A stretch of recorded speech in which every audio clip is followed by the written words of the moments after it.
ila hajawahi kunifanyia bully. Hajawahi. Ila tu kuna misunderstandings zilitokea ambazo sio vyema kuzisema, na mimi kipindi kile nilikuwa pia akili yangu bado mtoto, navuta bangi nyingi, nimepagawa, sielewi. Kwa hiyo aliniita studio kwake pale. Baadaye akawa anaingia natoka fuwa mabraza wamekaa pale kina Fande nani, unajua watu wamekaa wengi pale. Kwa mimi nikanyanyuka kama dogo, ngambia brother vipi, mbona umeniita fu? Ukahoji. Noma. Kikawaka. Uoni kaka zako. Yeah. Mzee vipi? Ngambia mimi umenikuta maskani, mimi sijataka kuja hapa.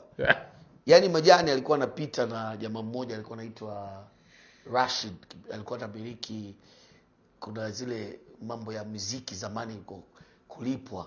Kuna kitu kiliingia Mirabaha, kama Mirabaha. Walikuwa wanalipa, inaitwa nini ile kampuni, watu wanamjua yule. Alinikuta mimi niko Mikocheni pale kwa babangu mdogo. Kipindi hiyo nimevurugwa na ujana nini, kanikuta niko maskani ya mambo ya wahuni. Kwa hiyo alivyonikuta akasema, "Hey, Mr. Blue, unafanya nini hapa?" Unajua ile. Nikamwambia mimi bwana ngola wasela tu, akaniambia, "No, twende studio."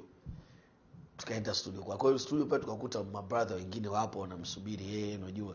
Na mimi akaniga kwenye lile kundi la pale. Kwa hiyo mimi sasa nikaa nimekaa pale muda. Yeye anaingia tu anatoka, anaingia ndani.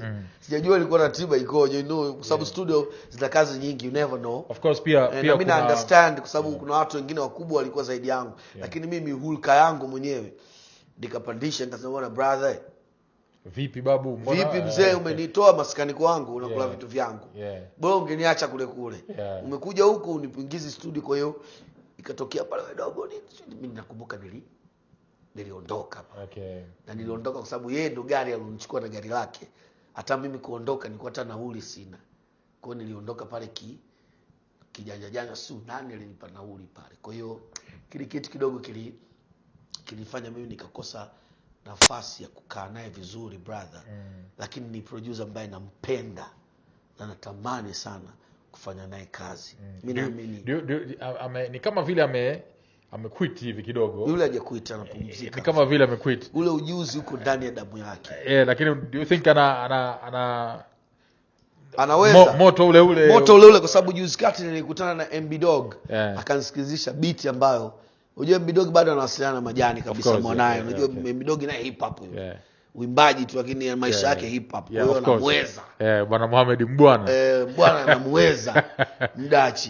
Kwa hiyo alinisikizisha beat ambayo kapewa na Mdachi. Umeona? Ni bonge la beat. Ni juzi tu, hata mwezi ufiki.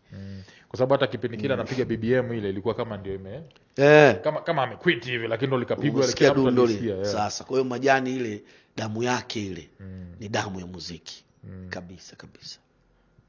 All right.